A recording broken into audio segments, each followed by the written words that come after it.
Bonjour Jean-Benoît Dumontex. Bonjour Brigitte.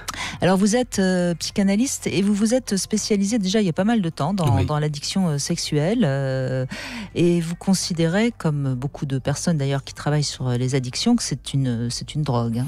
Oui, absolument. Moi, ça fait 10 ans que je reçois des patients qui souffrent d'addiction sexuelle. D'abord beaucoup d'hommes et puis plus récemment des femmes. Et je pense que c'est un symptôme addictif comme l'alcoolisme, comme d'autres addictions, sauf que la substance, c'est la sexualité. C'est le shoot que la sexualité peut provoquer au niveau des endorphines, au niveau du cerveau, qui fait qu'on ne contrôle plus à un moment donné sa sexualité et qu'on en souffre, mais que c'est un cercle vicieux duquel on ne peut pas sortir sans aller consulter quelqu'un ou sans chercher à intervenir, disons. Voilà. Alors il faut bien comprendre qu'en fait, on a par exemple une masturbation où on va voir une prostituée. Il y a donc du plaisir, mais à peine ce plaisir consommé, si je puis dire, on a envie d'y retourner. C'est ça le phénomène de l'addiction. Alors le phénomène de l'addiction, c'est ça, c'est le toujours plus. Effectivement, il y a un shoot de plaisir qui donne envie de retourner dans le shoot de plaisir et finalement c'est une nécessité parce qu'une fois que le shoot de plaisir a eu lieu, il y a ce qu'on appelle un moment dépressif, enfin quelque chose qui retombe, qui chez certaines personnes donne lieu à de la culpabilité, de la honte, enfin ce qu'on appelle des émotions négatives qui sont absolument ingérables ou intolérables et qui les oblige à retourner dans la compulsion, parce que dans ces moments-là, plus rien n'existe que la recherche du plaisir. Voilà. Alors souvent, c'est la masturbation devant Internet. Oui, ça peut être devant du porno. J'imagine. Oui, absolument, c'est ça. Ça peut être aussi beaucoup les sites de rencontres, les applis sur téléphone. Aujourd'hui, il y a beaucoup de patients que je vois passer des heures et des heures devant ces applis sans qu'il ne se passe rien, mais qui peuvent vraiment passer 5, 6, 7 heures là-devant. Tout comme la pornographie. Et après, il y a l'addiction qu'on peut dire réelle, de sexualité réelle, qui là passe par une rencontre, enfin des rencontres. Ça peut être dans des lieux dédiés, ça peut être la prostitution. Voilà. En tout cas, il y a la consommation du corps de l'autre. Voilà, je peux dire. Avec, donc on l'a dit, enfin vous l'avez dit, toujours plus. Oui. Et les femmes, ça se traduit comment? Par de la masturbation aussi? Oui, ou les femmes sites de rencontres Alors les femmes, c'est peu des passages à l'acte physique, c'est-à-dire que c'est peu une sexualité, disons, avec l'autre, consommatrice du corps de l'autre. C'est plutôt effectivement une consommation de porno. C'est très très honteux encore aujourd'hui. Les femmes n'arrivent pas encore à dire qu'elles se masturbent devant du porno.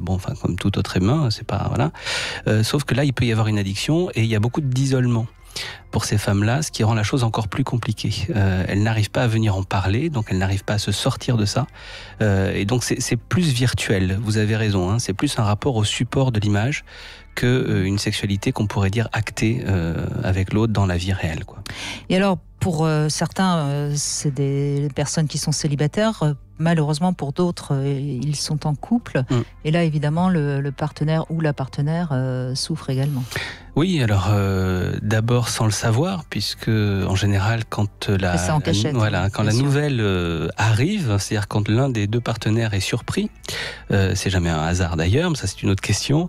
Le codépendant, c'est-à-dire le partenaire qui n'est pas dans une addiction sexuelle, mais qui finalement le supporte au jour le jour sans savoir, se dit mais c'était ça en fait. Voilà, j'ai compris pourquoi ça ne marche pas entre nous et pourquoi je souffre. C'est parce que toi, tu es dans une addiction sexuelle et que j'en paye les pots cassés finalement. C'est le tiers en fait, l'addiction. C'est comme s'il y avait une relation parallèle. C'est ça, c'est une relation à trois. Quand on est en couple et que l'un des deux est en addiction, on est trois. Et alors souvent, malheureusement, comme toute addiction, il y en a d'autres qui se greffent autour. C'est rare qu'on ait une seule addiction. Oui, en général, on est polyaddicté pour utiliser. C'est joli ça. Voilà, c'est sympa. C'est un terme technique. Alors ça peut être l'alcool. En général, l'alcool désinhibe énormément, donc on voit pas mal d'addictions sexuelles couplées à l'alcool. D'ailleurs, quand ça a été découvert dans les années 70 aux États-Unis, c'était d'abord par le biais de l'alcool. Oui, c'est intéressant parce que finalement, le mot addiction est un mot récent dans le vocabulaire. Oui, tout à fait. Oui, c'est récent, ça a 50 ans, quoi. Enfin, 40, 50 ans. C'était aux États-Unis d'abord, et c'était un alcoologue qui s'était rendu compte que ces patients alcooliques avaient aussi une sexualité qui ne fonctionnait pas comme les autres, et qui s'est donné, donc qui a regardé, qui a cherché, et qui a vu qu'il y avait une addiction au niveau de la sexualité. Et de là est née l'addiction sexuelle qu'on connaît aujourd'hui. Voilà, il y a plein de choses qui ont évolué depuis, mais ça fonctionne comme ça. Alors l'addiction sexuelle, elle est en nette augmentation. Oui. On accuse beaucoup la pornographie, vous confirmez ou pas ? Je ne sais pas si c'est la pornographie en tant que telle, je pense que c'est l'accès aux images. L'accès plus facile. Voilà, c'est ça, c'est qu'en un clic, alors ça fait un peu vieux con, mais en un clic, on a accès à quelque chose de pornographique. Donc, c'était pas le cas il y a 20, 30 ans. Donc, je pense que Internet, disons, l'outil numérique rend la chose beaucoup plus facile. Mais la pornographie a toujours existé. C'est quelque chose qui existe depuis des millénaires. Donc, c'est pas ça la question. Vous voulez dire qu'avant, il y avait sans doute des addicts sur les Playboy ou les Lui ou les Penthouse. Bien sûr, oui, tout à fait. Oui, ça existait déjà. Mais c'était beaucoup moins visible et c'était beaucoup moins grave dans le sens où on avait beaucoup moins d'offres aussi, d'images pornographiques ou de situations sexualisées. Et la surenchère de la pornographie, paraît-il aussi, entraîne une surenchère de l'addiction. Oui, alors ça entraîne surtout une surenchère de l'objet de l'addiction. Voilà, c'est-à-dire qu'on va rentrer, je fais ça très schématiquement, quelqu'un va commencer à regarder du porno tout à fait soft sur Internet, des choses tout à fait classiques, et puis ça ne va plus suffire, donc il va passer à des choses un peu plus hard, et puis on va monter comme ça en puissance, et moi j'ai des gens qui viennent me voir en me disant « mais je ne comprends pas, je regarde des trucs SM absolument terribles. » Alors que c'est pas ce que j'ai envie de faire. Alors que c'était pas du tout mon idée à la base, mais c'est ça qui m'excite aujourd'hui, bah oui, c'est que voilà, le schéma addictif est tel que on veut toujours plus, mais on veut toujours plus d'intensité surtout. Donc, oui, c'est tout le problème de la fantasmatique qu'on réalise et qui à un moment donné ne suffit plus, donc on va sur dans ça s'emballe. Voilà. Et alors après, ça peut être très grave. On peut avoir affaire à la loi, c'est-à-dire qu'on peut aller voir des choses, répréhensibles. Et il peut y avoir comme ça des personnes qui se retrouvent. Vous voulez dire qu'il y a des addicts qui vont finir par aller voir des images pédophiles parce qu'ils ont besoin de plus et encore plus et de nouveautés en quelque sorte. Voilà, c'est ça. Ou bien qui vont riper, on pourrait dire, sur des choses un peu pédophiles sans vraiment le savoir. Hein. Bon, la logique d'Internet, c'est ça, c'est de cliquer sur des choses et on ne sait pas trop ce qu'on va voir. Sauf que ce sont des choses qui alertent au niveau des services spécialisés là-dedans. Ils peuvent se retrouver avec des gens qui débarquent. Moi, c'est arrivé chez un patient qui comprenait pas ce qui lui arrivait, mais c'était un site pédophile sur lequel il était. Donc, voilà, faut vraiment faire attention. Hein. Oui, en tout cas, il faut rappeler qu'il est interdit, et heureusement d'ailleurs, de regarder des sites pédophiles parce que là, on cautionne le marchandisation des corps d'enfants et c'est normal que ce soit interdit et puni, et bien fortement puni par la loi.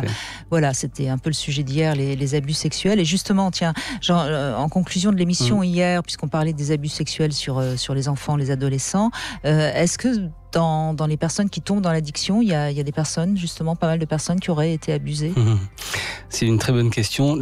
L'étude que j'ai faite il y a une dizaine d'années parlait de ça. En fait, voilà, c'est que j'ai retrouvé qu'il y avait à peu près 60% des personnes qui avaient un problème avec la sexualité, qui étaient dans une addiction sexuelle, qui eux-mêmes avaient vécu, alors pas forcément un abus sexuel, mais disons une ambiance sexualisée très tôt, qui les avait décalés, qui leur avait rendu la sexualité bizarre. En fait, voilà, l'évolution n'avait pas été faite comme il le fallait, et donc ça avait créé un traumatisme pour eux, et ils allaient rechercher ça. En fait, après. On peut l'imaginer notamment chez des enfants qui auront vu des images pornographiques trop tôt. Oui. Ça peut créer ensuite des addictions. Oui, tout à fait. Et ça crée des addictions. Enfin, ça crée un traumatisme au début, comme. C'est Freud qui en parle très bien d'ailleurs. Il dit qu'on est une sorte de. C'est qui celui-là ? C'est qui ce mec ?